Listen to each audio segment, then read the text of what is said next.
तेरे बगैर कोई रीत क्या, दुनिया भर का मीत क्या। जब इश्क तुझसे कर ही लिया है बीपीएससी, तो फिर हार क्या और जीत क्या। नमस्कार, मैं ए के रोशन एक बार फिर से उपस्थित हूँ best educational platform Deepa academy पर।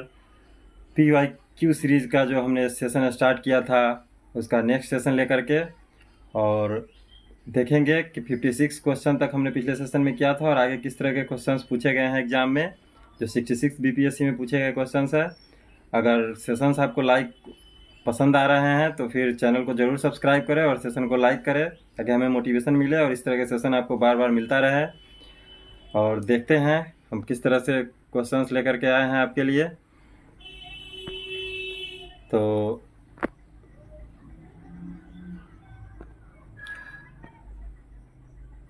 56 क्वेश्चंस, 56वां क्वेश्चन जो है हमने उस दिन आपको होमवर्क में डाला था, दिया था।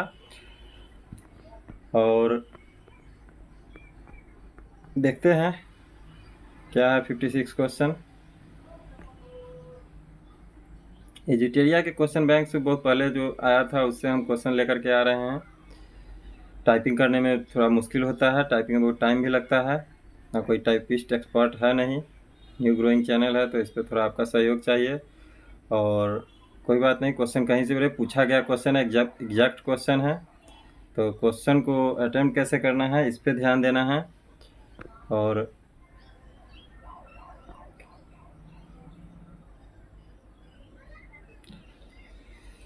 देखते हैं 56 क्वेश्चन। 73वें संविधान संशोधन कानून की वैधानिक शुरुआत किस संविधान संशोधन बिल से हुई थी। यह हमने उस दिन होमवर्क में डिस्कस किया था कि होमवर्क में आपको करके कमेंट बॉक्स में एक जवाब देना है। तो एक बार डिस्कस कर लेते हैं कि हमारा 73वां संविधान संशोधन जो है, जो पंचायती राज से जुड़ा हुआ है, पंचायती राज संस्था को संवैधानिक दर्जा देने से जुड़ा हुआ है। पंचायती राज संस्था को संवैधानिक दर्जा इसी संविधान संशोधन से हुआ था। इसकी शुरुआत कब हुई थी तो देख लेते हैं एक बार। 73वां संविधान संशोधन जो हमारा था,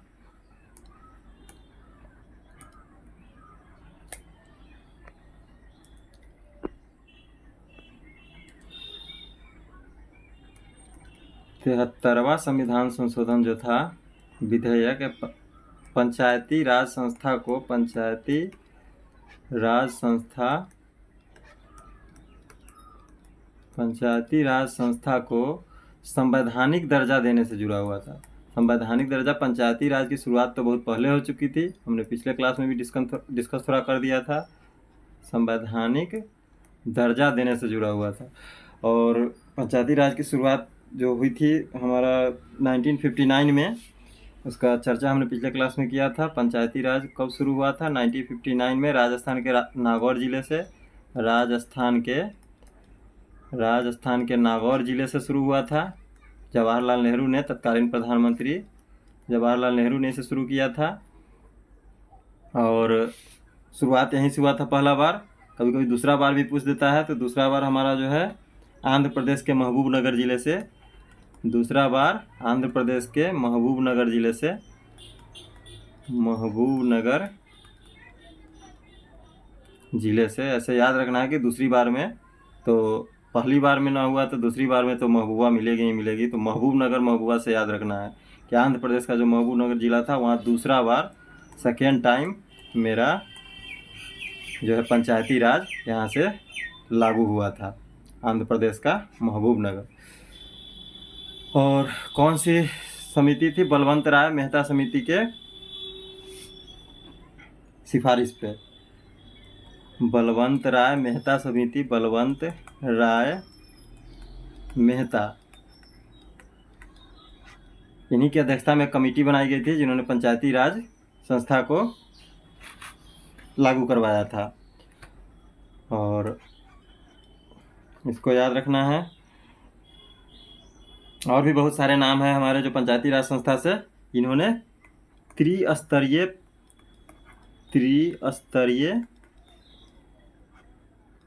पंचायती राज व्यवस्था को लागू करवाया था। और भी कई नाम है, अशोक मेहता है, जीवी के राव है, लक्ष्मी मल सिंघवी है, इन्होंने, ये भी पंचायती राज संस्था से जुड़े हुए हैं। थोड़ा बहुत नाम याद रखना है, ज़्यादा कुछ पूछा नहीं जाएगा। और आगे देख लेते हैं। 73वें संविधान संशोधन कानून की वैधानिक शुरुआत किस संविधान संशोधन से हुई थी? तो 64वां संविधान संशोधन जो है, इस समय हमारे कौन थे? राजीव गांधी। 64वां संविधान संशोधन विधेयक लेकर के यह लगभग 89 में 1989 में 64वां संविधान संशोधन बिल आया, लेकिन किसी कारण से अब पास नहीं हुआ। 1989 में 64वां संविधान संशोधन बिल लेकर के आया, लेकिन यह पास नहीं कर पाया। तो लास्ट में जाकर के कब हुआ? 1993 में। 1993 में 73वां संविधान संशोधन बिल बन के यही आया। 64वां जो था यह 73वां बन गया। 73वां संविधान संशोधन बिल बन गया, और तब जाके और पंचायती राज संस्था को संवैधानिक दर्जा मिला। क्या मिला? पंचायती राज संस्था को संवैधानिक दर्जा मिला। पंचायती राज संस्था, इससे जुड़ा हुआ है भाग 9 संविधान का। कौन सा भाग? भाग 9 जुड़ा हुआ है संविधान का, भाग 9 और अनुच्छेद 243 और आर्टिकल 243 आर्टिकल 243 जुड़ा हुआ है। 243 में ABCD से लेकर ओ तक है। 243 में ओ तक सब आर्टिकल है, ओ तक ABCD ओ तक। तो इतना हमारा पंचायती राज संस्था से जुड़ा हुआ कुछ फैक्ट है, इसको याद रखना है। और 59 में ही ये भी याद रखना है, 59 में ही 8 दिन या 9 दिन के आगे पीछे ही दोनों में, अक्टूबर 59 में राजस्थान में भी और आंध्र प्रदेश में भी, दोनों में 8-9 दिन आगे पीछे ही पंचायती राज संस्था पंचायती राज लागू हुआ था। और देखते हैं आगे नेक्स्ट क्वेश्चन। अब भारत के भूगोल से और पॉलिटी से था। अब तक जो क्वेश्चन था हम लोग कर रहे थे पॉलिटी से था, भारत के भूगोल से क्वेश्चन देखते हैं क्या सब पूछा गया है। और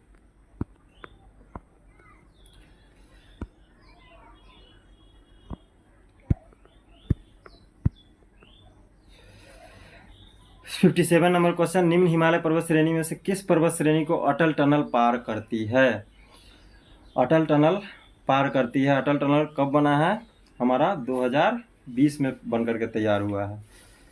तो अटल टनल किसको पार करती है? जास्कर को, पश्चिमी पीर पंजाल, पूर्वी पीर पंजाल या लद्दाख को? जास्कर, पश्चिमी पीर पंजाल, पूर्वी पीर पंजाल या लद्दाख को किसको पार करती है? माउंटेन रेंज है हमारा, देख लेते हैं एक बार। लाइन हमारा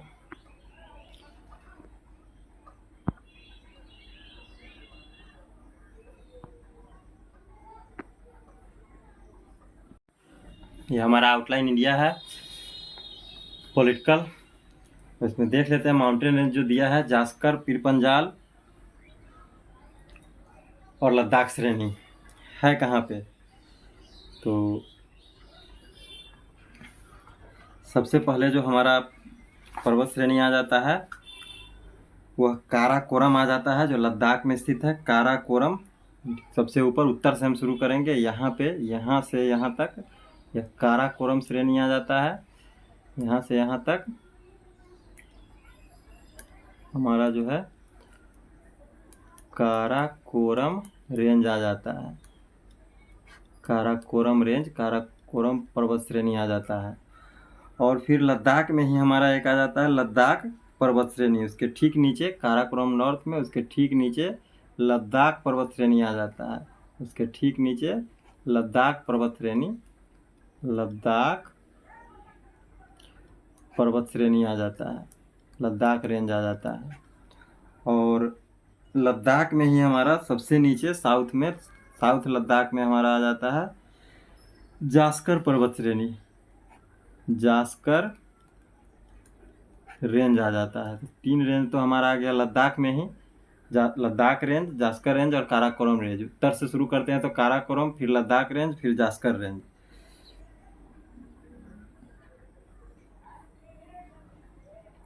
पीर पंजाल जो श्रेणी है हमारा कश्मीर से लेके हिमाचल के बीच में पड़ता है। पीर पंजाल रेंज यहाँ पे है, पीर पंजाल, हमारा पीर पंजाल जो रेंज है, पीर पंजाल कहाँ से कहाँ तक, यह कश्मीर का हिस्सा, जम्मू कश्मीर, और यह हिमाचल का हिस्सा है। तो कश्मीर से हिमाचल के कश्मीर तरफ वाले भाग को कहेंगे पश्चिमी पीर पंजाल, और हिमाचल प्रदेश वाले भाग को कहेंगे पूर्वी पीर पंजाल। तो इसका जो सटीक आंसर हो जाएगा हमारा क्या हो जाएगा, पूर्वी पीर पंजाल। इसका जो आंसर होगा पूर्वी पीर पंजाल, क्योंकि हिमाचल में है। हिमाचल में हमारा अटल सुरंग है। हिमाचल में किस किस जगह को जोड़ रहा है अटल सुरंग,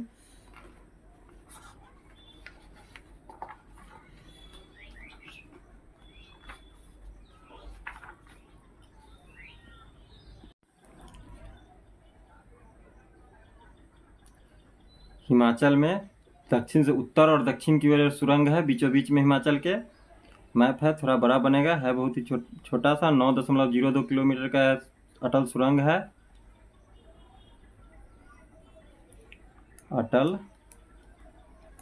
अटल सुरंग या लगभग 9 किलोमीटर, मानिए 9 किलोमीटर का अटल सुरंग।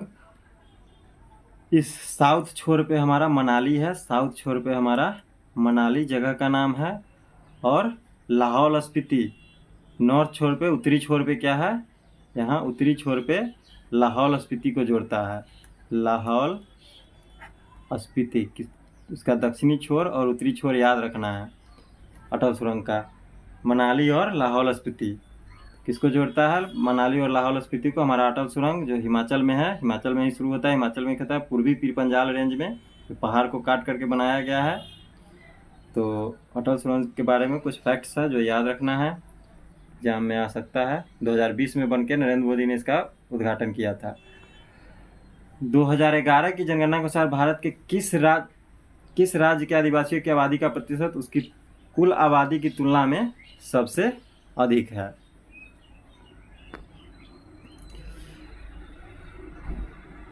आदिवासियों की आबादी पूछ रहा है, आदिवासियों की आबादी का प्रतिशत कुल आबादी की तुलना में सबसे अधिक है, प्रतिशत में अधिक है।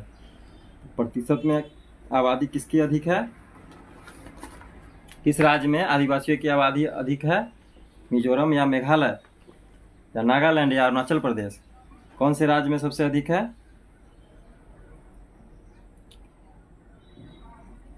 तो इसका आंसर हो जाएगा हमारा मिजोरम। इसका आंसर हमारा मिजोरम राइट होगा। यहाँ पे मिजोरम में आदिवासी जो है, मिजोरम में जो आदिवासी है, मिजोरम में आदिवासी 94% है, 94%, यानी लगभग आदिवासी ही आदिवासी है। लेकिन परसेंट ना पूछ के जनसंख्या वाइज पूछे कि जनसंख्या किस राज्य में अधिक है, आदिवासियों की जनसंख्या किस राज्य में अधिक है। जनसंख्या आदिवासी एसटी को बोलते हैं, शेड्यूल्ड ट्राइब, एसटी की जनसंख्या किस राज्य में अधिक है, प्रतिशत नहीं पूछे तो मध्य प्रदेश हो जाएगा, क्योंकि संख्या अगर गिने तो मध्य प्रदेश में ज़्यादा है, घनत्व तो वहाँ पे ज़्यादा है, मिजोरम में घनत्व तो ज़्यादा इसलिए 94% हो गया, लेकिन जनसंख्या मध्य प्रदेश में ज़्यादा है। अगर मिजोरम में 1 करोड़ होगा तो मध्य प्रदेश में 2 करोड़ 1.5 करोड़ होगा, जनसंख्या ज़्यादा है, लेकिन चूँकि मध्य प्रदेश में और भी लोग हैं तो इसलिए यहाँ पे प्रतिशत कम हो जाता है, वहाँ पे सिर्फ आदिवासी, इसलिए परसेंटेज वहाँ पे बढ़ जाता है आदिवासियों का। नेक्स्ट क्वेश्चन देखते हैं 59, निम्न कॉफ़ी उत्पादक क्षेत्रों में से कौन सा क्षेत्र कर्नाटक में नहीं है। तो कर्नाटक में चिकमगलूर, कुर्ग, बाबा बुद्ध नगरी और पुलनेज। कुर्ग, बाबा बुद्ध नगरी, चिकमगलूर सब कर्नाटक के ही जगह है। एक पुलनेज जो हमारा है यह कर्नाटक में नहीं है, पुलनेज जो हमारा है कर्नाटक में नहीं है। तो सबसे बड़ा कॉफ़ी उत्पादक राज्य जो है कर्नाटक ही है, याद रखना है, कर्नाटक सबसे ज़्यादा कॉफ़ी का उत्पादन करता है और पुलनेज कर्नाटक में नहीं है। वन टाइम क्वेश्चन है, पिछला अगला बार पूछे, बहुत समय लगेगा इस टाइप के क्वेश्चन को पूछने में, लेकिन एक बार देख लेना है। भौगोलिक क्षेत्र की दृष्टि से भारत के निम्न जिलों में से कौन सा जिला सबसे बड़ा है। भौगोलिक क्षेत्र की दृष्टि से भारत के निम्न जिलों में कौन सा जिला सबसे बड़ा, यानी भारत में सबसे बड़ा जिला, भारत में जितने भी जिले हैं उन सब जिलों में सबसे बड़ा जिला कौन है। तो हमारा अभी तो उस समय तो लेह और कारगिल ही था, लद्दाख में 2 ही जिला था, लेह और कारगिल। जब 2020 में 65वीं 66वीं एग्ज़ाम जब हुआ था उस समय कश्मीर केंद्र शासित प्रदेश बना था नया नया, और वहाँ पे लद्दाख अलग राज्य बना था केंद्र शासित, जिसमें लेह और कारगिल दो ही जिला था। तो लेह सबसे बड़ा जिला था, और अब तो 7 जिला बन गया है लेह में अभी जो वहाँ पे हुआ है।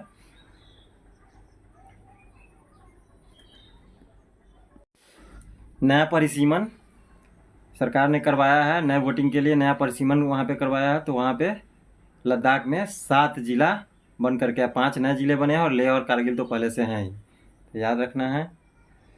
भारत में किस राज्य में वन्य जीव अभयारण्य सबसे अधिक संख्या में है? वन्य जीव अभयारण्य सबसे अधिक संख्या में कहाँ पे है? महाराष्ट्र में लगभग 50 वन्य जीव अभयारण्य है।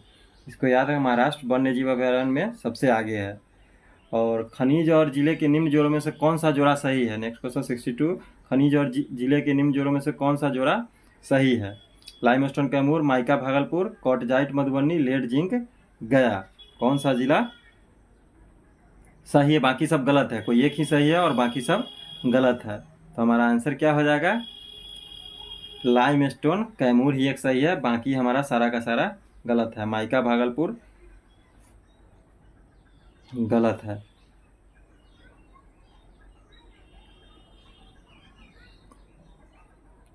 Lead zinc.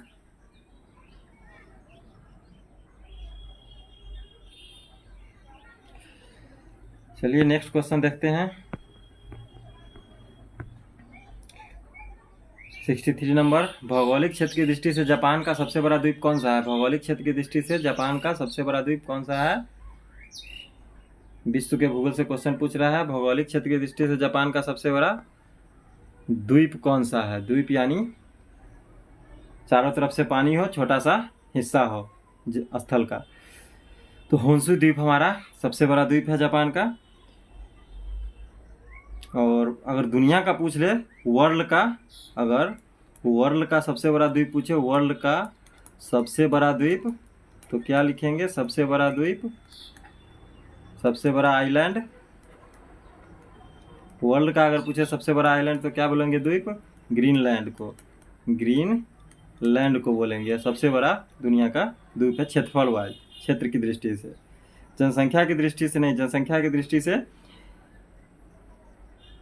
इंडोनेशिया का एक जावा द्वीप आता है। जनसंख्या वाइज याद रखना है, इंडोनेशिया का जावा द्वीप। जनसंख्या की दृष्टि से जौ से जनसंख्या और जौ से जावा, तो याद रखना है जनसंख्या की दृष्टि से जावा द्वीप सबसे बड़ा है, लेकिन क्षेत्र की दृष्टि से ग्रीनलैंड बड़ा है। नेक्स्ट क्वेश्चन देखते हैं 65 नंबर, निम्न देशों में से किस देश में 2019 में सबसे अधिक सोने का उत्पादन हुआ है? सोने का उत्पादन उस समय चीन में हुआ था। करेंट का क्वेश्चन है, इसको ध्यान नहीं रखना है। करेंट नया बनेगा, जो भी बनेगा अभी 2025 5 साल पहले का करेंट तो पूछा जाएगा नहीं। निम्न में से किस महाद्वीप में सबसे अधिक देश है? किस महाद्वीप में सबसे अधिक देश है? यूरोप है, एशिया है, अफ्रीका है, उत्तरी अमेरिका है। सबसे ज़्यादा जो देश हमारा आता है अफ्रीका में आता है। अफ्रीका में लगभग कितना देश आता है? 54 कंट्री आता है इसमें। अफ्रीका में 54 आता है, और यूरोप में 44 आता है। यूरोप में 44, अफ्रीका में 54, याद रखना, 10 कम है यूरोप में। एशिया में 48 आता है, और उत्तरी अमेरिका में 23 आता है। तो इतना डीप तो याद रखना नहीं है, सिर्फ सबसे ज़्यादा कंट्री वाला महाद्वीप कौन सा है? तो अफ्रीका है। अब अर्थव्यवस्था से क्वेश्चन है, देख लेते हैं 67 नंबर, निम्न राज्यों में से कौन सा राज्य भारत में सर्वाधिक सौर ऊर्जा उत्पादन करता है? सबसे ज़्यादा सौर ऊर्जा उत्पादन करने वाला कंट्री कौन सा है? तेलंगाना, कर्नाटक, आंध्र प्रदेश, राजस्थान। उस समय का क्वेश्चन है 2020 का, उस समय हमारा जो आंसर था कर्नाटक था, लेकिन अभी क्या हो जाएगा? अभी आंसर बदलेगा। उस समय हमारा आंसर कर्नाटक था, लेकिन अभी के हिसाब से आंसर मेरा बदलेगा। अभी कौन सा हो जाएगा? फर्स्ट नंबर पे सौर उत्पादक कंट्री, सोलर एनर्जी जो प्रोड्यूस करता है, सोलर एनर्जी प्रोड्यूस करने वाला, solar energy producer, solar energy producer, सौर ऊर्जा उत्पादन करने वाला कौन हो जाएगा हमारा? फर्स्ट नंबर पे राजस्थान। फर्स्ट नंबर पे हमारा राजस्थान ही आएगा, और सेकेंड नंबर पे हमारा गुजरात आ जाएगा। गुजरात में भी बहुत बड़ा सोलर पैनल सब लगा है, गुजरात में सेकेंड नंबर पे आ जाएगा, इसको याद रखना है।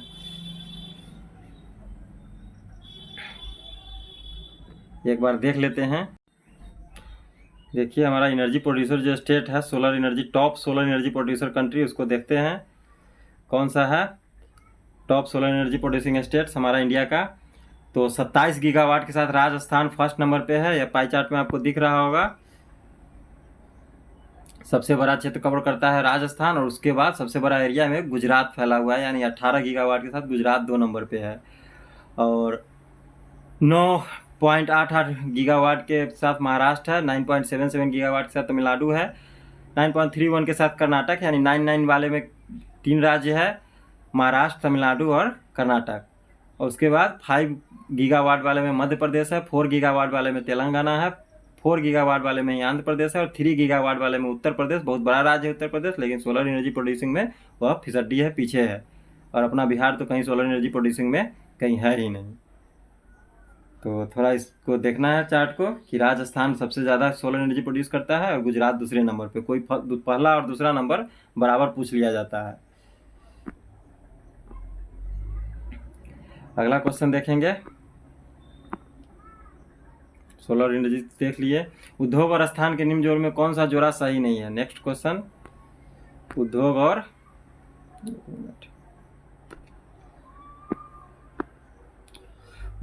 स्थान के निम्न जोड़ों में से कौन सा सही नहीं है? उद्योग और स्थान के निम्न जोड़ों में से कौन सा सही नहीं है? वाल refinery Barauni, cement Banjari, fertiliser Bhaurahi, rail डिब्बा अभियांत्रिकी भागलपुर, उपयुक्त में से कौन सा सही नहीं है?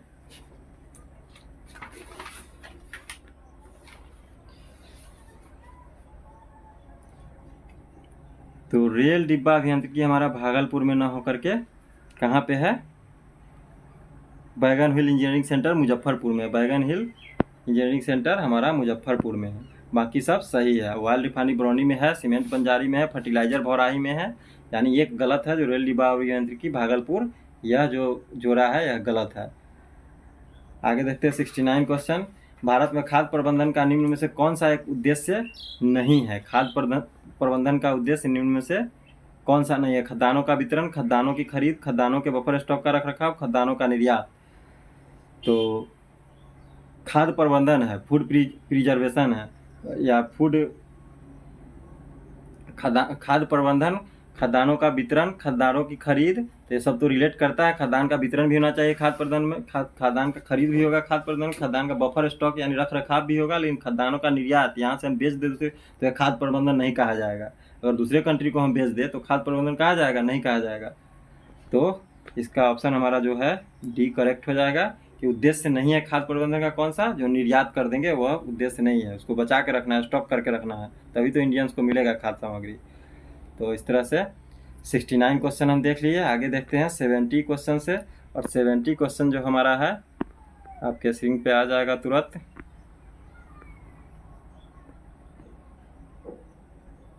भारत में राजस्व घाटे का तात्पर्य क्या है? सब इकोनॉमी का क्वेश्चन है। इकोनॉमिक से बहुत 4-5 क्वेश्चन पूछता है, ज़्यादा पूछता नहीं है। मोटा मोटी क्वेश्चन बैंक से ही काम चल जाएगा। जो प्रीवियस क्वेश्चन है उसको भी पढ़ ले तो मोटा मोटी उससे क्वेश्चन 2-4 आ ही जाएगा। भारत सरकार को अपने उन व्ययों के वित्त पोषण के लिए उधार लेने की आवश्यकता है जो पूंजीगत परिसंपत्तियों का निर्माण करते हैं। भारत सरकार को अपने उन व्ययों के वित्त पोषण के लिए उधार लेने की आवश्यकता है पूंजीगत परिसंपत्तियों का निर्माण नहीं करते हैं। भारत सरकार को भारतीय रिजर्व बैंक से सरकारी प्रतिनिधियों के बदले उधार लेने की आवश्यकता है। भारत सरकार को अंतर्राष्ट्रीय वित्तीय संस्थाओं से उधार लेने की आवश्यकता है। उधार लेने की आवश्यकता है, हर जगह उधार लेने की आवश्यकता है। चारों ऑप्शन में उधार लेने की आवश्यकता है, लेकिन कहाँ से? एक जगह है भारत के रिजर्व बैंक से, एक जगह अंतर्राष्ट्रीय वित्तीय संस्थाओं से,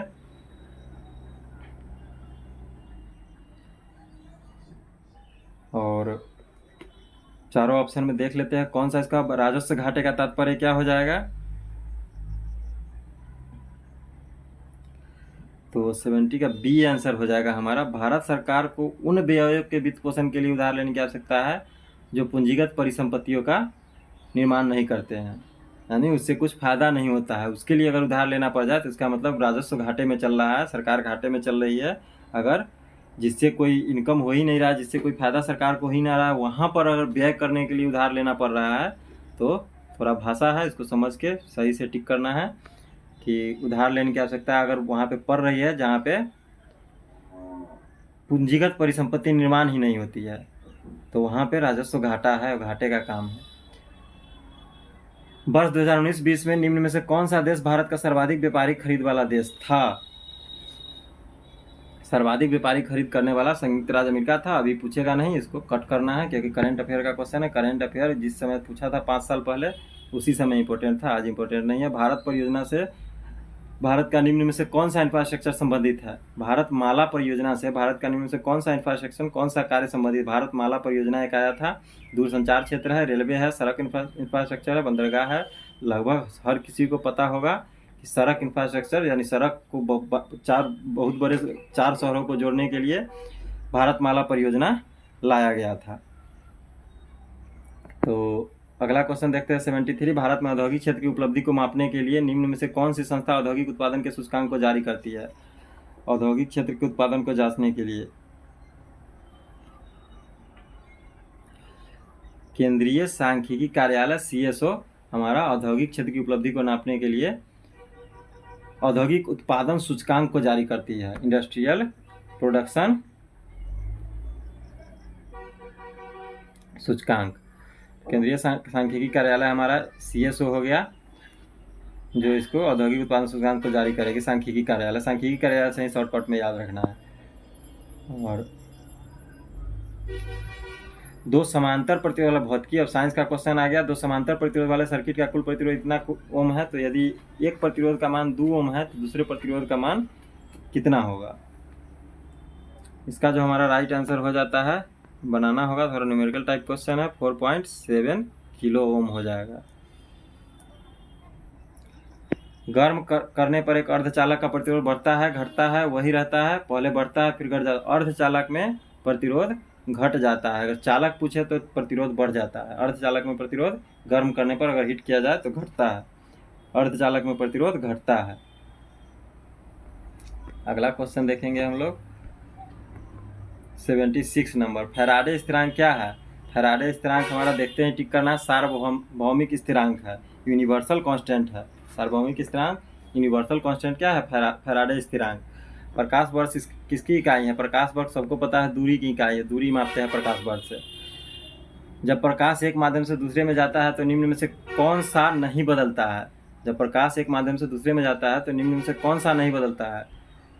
तो वेग बदल जाता है, आवृत्ति नहीं बदलता है। आवृत्ति हमारा नहीं बदलता है, तरंग दर भी बदल जाता है। अगर माध्यम चेंज हो जाए तो वेग और तरंग दर बदल जाएगा, लेकिन आवृत्ति हमारा नहीं बदलता है।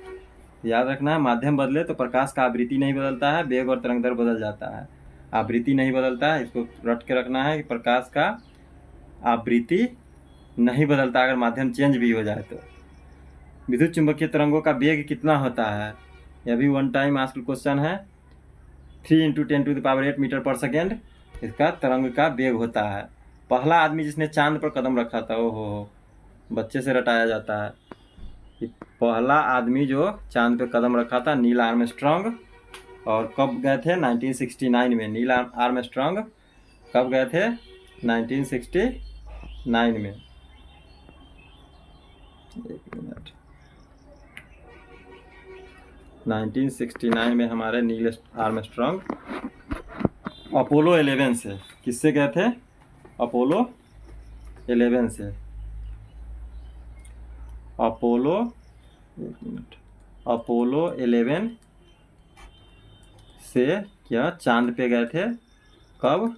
चांद पर 1969 में गए थे।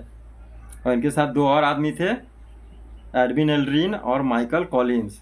ज़्यादा इन्हीं का नाम पूछा जाता है, आप नील आर्मस्ट्रांग का ही अगर याद रखना है तो एडविन एल्ड्रिन, इनके साथ आर्मस्ट्रांग के साथ एक थे एडविन एल्ड्रिन थे, और एक थे, कितने लोग गए थे अगर पूछ लिया जाए तो याद रखना है 3 लोग। कभी कभी यह भी पूछ लिया जा सकता है कि कितने लोग गए थे अपोलो 11 से। माइकल कॉलिंस, एक एल्ड्रिन थे, एक कॉलिंस थे। विदेशियों का नाम उतना पूरा याद रखता नहीं है, आधा इनका टाइटल जो है यही रखना, कॉलिंस थे, एल्ड्रिन थे। भेजा किसने था? कौन सा कंट्री अपोलो 11 को भेजा था? तो अमेरिका भेजा था। ये भी पूछ सकता है कि अपोलो 11 किस कंट्री के द्वारा छोड़ा गया था, भेजा गया था? अमेरिका के द्वारा भेजा गया था। सबसे ज़्यादा श्यानता किस में होती है? विस्कोसिटी। श्यानता यानी विस्कोसिटी किस में सबसे ज़्यादा होती है? हमारा विस्कोसिटी जो है सबसे ज़्यादा किस में होता है? शहद में होता है। यानी विस्कोसिटी हमको याद रखना है, शहद में ज़्यादा होता है। विस्कोसिटी हमारा शहद में ज़्यादा होता है।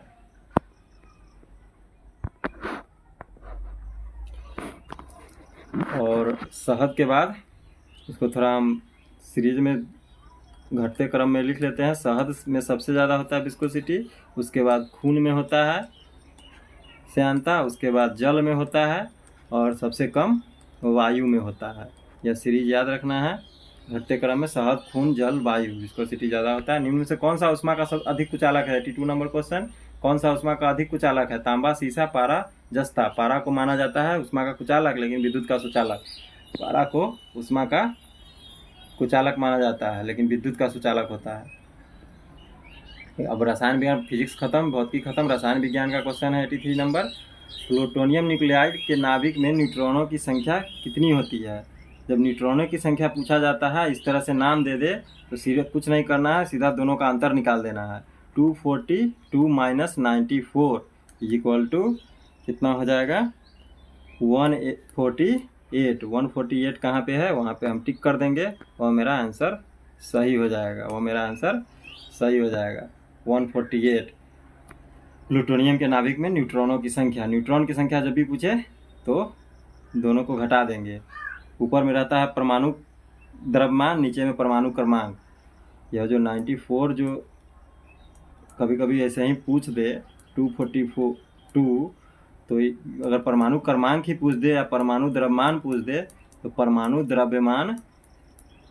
द्रव्यमान याद रखना है, और नीचे वाले को याद रखना है नीचे वाले को परमाणु क्रमांक याद रखना है। परमाणु क्रमांक नीचे, परमाणु द्रव्यमान ऊपर। और जब दोनों को घटा दे परमाणु द्रव्यमान में से परमाणु क्रमांक को, तो न्यूट्रॉनों की संख्या निकल के आ जाएगा हमारा। इस तरह से 83 क्वेश्चन हम कंप्लीट कर चुके हैं। नेक्स्ट सेशन में देखेंगे 83 से आगे 84 से लेके, और थोड़ा करंट का क्वेश्चन आता है जिसको लगभग एक बार रीड कर लेंगे, लेकिन उसको छोड़ना ही है क्योंकि 5 साल पहले का करंट पूछेगा नहीं। तो नेक्स्ट सेशन में इस तरह से हम लोग और क्वेश्चन डिस्कस करेंगे। और सेशन अगर आपको पसंद आ रहा है तो लाइक ज़रूर कीजिएगा, इसको शेयर कीजिएगा। और नेक्स्ट सेशन में फिर हम आपसे मिलेंगे कुछ इसी तरह के क्वेश्चंस लेकर के। और आगे जो क्वेश्चंस करेंगे हम लोग चैप्टर वाइज करेंगे। थोड़ा इसमें 2, 4, 5 क्वेश्चन सारे सब्जेक्ट से आ रहे हैं, तो हम उसको चैप्टर वाइज बांट करके पढ़ेंगे, ताकि एक साथ एक ही सब्जेक्ट से बहुत सारे क्वेश्चन 50, 100, 200, 400 क्वेश्चन एक ही सब्जेक्ट से, अगर हिस्ट्री से पढ़ रहे हैं तो एंसेंट हिस्ट्री से ही 50, 100, 200 क्वेश्चन कर ले। फिर अगर साइंस आए, ज्योग्राफी आए, जो भी आए, उससे ज़्यादा नंबर में क्वेश्चन हम कर सके, तो इसके लिए हम चैप्टर वाइज, सब्जेक्ट वाइज आगे से सेशन लेकर के आएंगे। और सेशन को लाइक ज़रूर करें, चैनल को सब्सक्राइब करें। बहुत बहुत धन्यवाद। मिलते हैं फिर नेक्स्ट सेशन में।